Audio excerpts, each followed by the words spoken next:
Rupee network நண்பர்கள் அனைவருக்கும் வணக்கம். இந்த வீடியோ ஃபுல்லாவே எஜுகேஷனல் பர்பஸ்க்காகவே கிரியேட் செய்யப்பட்ட வீடியோ. இதுல எந்த ஒரு பங்கையும் வாங்குங்க வித்துருங்க அப்படின்னு ரெக்கமெண்டேஷன்ஸ் கொடுக்குற வீடியோ கிடையாது. எந்த ஒரு பங்கை வாங்குறதுக்கு முன்னாடியும் ஓன் அனாலிசிஸ் அல்லது செபி ரிஜிஸ்டர்ட் அட்வைசரை கான்டாக்ட் பண்றது நல்லது. சவுத் இந்தியன் பேங்க் உடைய ஃபண்டமெண்டல் அனாலிசிஸ் என்ன அப்படிங்கிறத நம்ம பார்க்க போறோம். அவங்களுடைய வருவாய் எவ்வளவு, அவங்களுடைய சாதக பாதகங்கள், விலை எந்த ரேஞ்சுக்கு போயிட்டு இருக்குது அப்படிங்கிறதும் இன்னும் நிறைய விஷயங்களை நம்ம ரிசர்ச் பண்ண போறோம். இதெல்லாம் பார்க்கறதுக்கு முன்னாடி நம்ம சேனலை நீங்க இப்பதான் பாக்குறீங்க அப்படின்னா இந்த வீடியோக்கு ஒரு லைக் பண்ணிட்டு நம்ம சேனலை சப்ஸ்கிரைப் பண்ண மறக்காதீங்க. வங்கி தொடங்கப்பட்ட வருடம் 1929. ஹெட் குவார்டர்ஸ் பாத்தீங்கன்னா திருச்சூர். அண்ட் இதனுடைய பேங்க் டைப் பிரைவேட் செக்டார் தான். பிரான்ச்சஸ் 955க்கும் மேற்பட்ட கிளைகள் இருக்கு. ஏடிஎம் 1162 கிளைகளுக்கும் மேல செயல்பட்டுக்கிட்டு இருக்கு. இவங்களுடைய வருவாய்க்கு நம்ம டைரக்டா போயிடுவோம். ஏன்னா மோஸ்ட்லி என்னெல்லாம் தேவையான விஷயமோ அதை பார்த்துருவோம். உங்களுடைய நேரத்தை நான் வீணடிக்க விரும்பல. இவங்களுடைய ரெவன்யூ வருமானம் அப்படின்னு பார்த்தீங்கன்னா மார்ச் 2023 7,233 கோடி ரூபாயா இருந்தது. அடுத்த வருடம் 2024 8,613 கோடி ரூபாயா வளருது.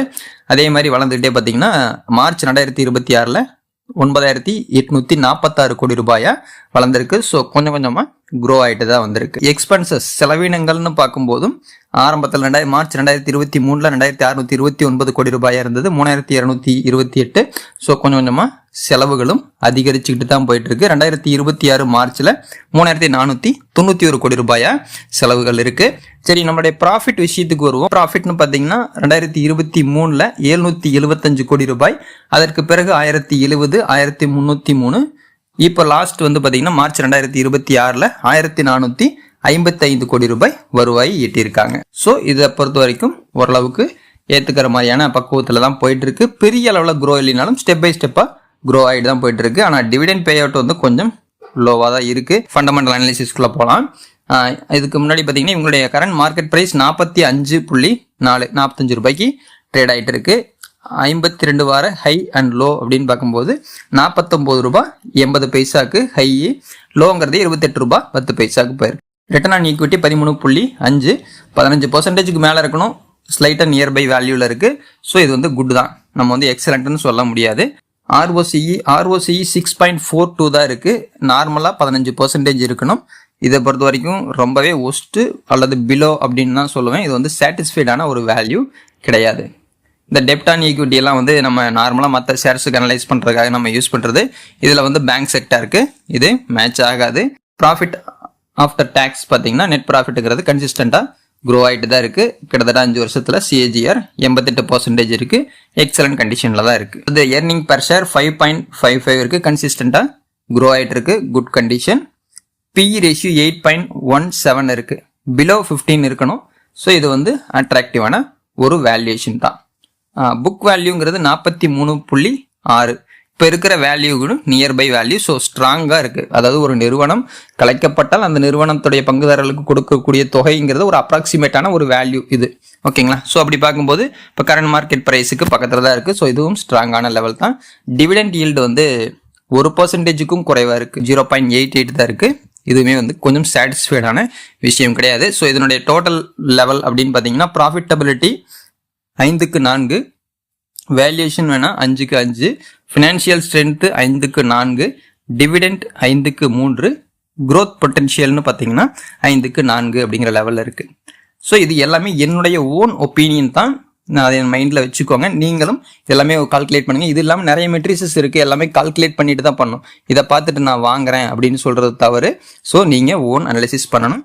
டோட்டலாக ஒரு 8.4 இருக்குது. 10க்கு 8.4 இருக்குது. ஸோ ஒரு ஒஸ்ட்டும் இல்லை பெஸ்ட்டும் இல்லை, ஆவரேஜ் லெவல். ஓகேங்களா? என்னை பொறுத்த வரைக்கும் இவங்களுடைய ப்ராஃபிட் இது வரைக்கும் இந்த பங்கை வாங்கினவங்களுக்கு என்னெல்லாம் எவ்வளோ ப்ராஃபிட் இருக்குது அப்படின்னு பார்த்தீங்கன்னா கடைசி 5 வருஷத்தில் வாங்கினவங்களுக்கு 244% ப்ராஃபிட்டு, 3 வருடத்துக்கு முன்னாடி வாங்கினவங்களுக்கு 157% ப்ராஃபிட்டு, 2 வருடத்திற்கு முன்னாடி 70%, 1 வருஷத்துக்கு முன்னாடி வாங்கியிருந்தால் கூட 52%, 6 மாசத்துக்கு முன்னாடி வாங்கியிருந்தாலும் 23. ஸோ இது எல்லாமே ஒரு அட்ராக்டிவான ஒரு வேல்யூ, நல்ல ரெவன்யூ கொடுத்துருக்கு. இந்த பங்கை வாங்கினவங்களுக்கு லாபம் ஈட்டி கொடுத்துருக்குங்கிறது இந்த டேட்டாவை பார்க்கும்போது நமக்கு தெரியுது. இவங்களுடைய காம்படிட்டர்ஸ் நிறைய இருக்காங்க. பட் இவங்க சின்ன லெவல் பிரைவேட் பேங்க் தான் சொல்லணும். இதை விட பெரிய லெவலில் நிறைய வங்கிகள் இருக்கு. ஃபர்ஸ்ட் ஒரு 5 வங்கிகள்னு பார்த்தீங்கன்னா HDFC இருக்கு, ICICI, ஆக்சிஸ் பேங்க் இருக்கு, கோட்டக் மஹேந்திரா, ஐடிபிஐ இதெல்லாமே இருக்குது. ஆனால் ரிட்டர்ன் ஆன் ஈக்விட்டின்னு பார்க்கும்போது 13, 14, 15 இந்த மாதிரியான ரேஞ்சிலேயே தான் பேங்க் செக்டாரை பொறுத்த வரைக்கும் இருக்கும். அதே மாதிரி தான் சவுத் இந்தியன் பேங்க்கும் இருக்குது. இவங்களுக்கு அவங்க யாரும் செழிச்சவங்க கிடையாது. ஸோ எல்லாமே சவுத் இந்தியன் பேங்க் பொறுத்த வரைக்கும் ஒரு ஆவரேஜ் லெவல் தான், டாப் லெவல் கிடையாது. இவங்ககிட்ட இருக்கிற சாதகமான விஷயங்கள் என்னென்ன அப்படிங்கிறத பார்க்கலாம். பிஇ ரேஷியோ 8.17 இருக்குது, அட்ராக்டிவான பிஇ ரேஷியோ. புக் வேல்யூமே நல்ல ஸ்ட்ராங்காக தான் இருக்குது. சிஏஜிஆர் 88% இருக்குது 5 இயர்ஸ். ஸோ இதுவும் ஸ்ட்ராங்கான value. Asset quality and capital அடிக்கேஜி எல்லாமே ஸ்ட்ராங்காக தான் இருக்குது. அண்ட் இதில் இருக்கிற நெகட்டிவான விஷயம் அப்படின்னு பார்த்தீங்கன்னா ரிட்டர்ன் ஆன் ஈக்விட்டி 15க்கு குறைவாக இருக்குது. ஆர்ஓசியுமே வந்து பெரிய அளவில் இல்லை. டிவிடெண்ட் ஈல்டு 1%க்கும் குறைவு.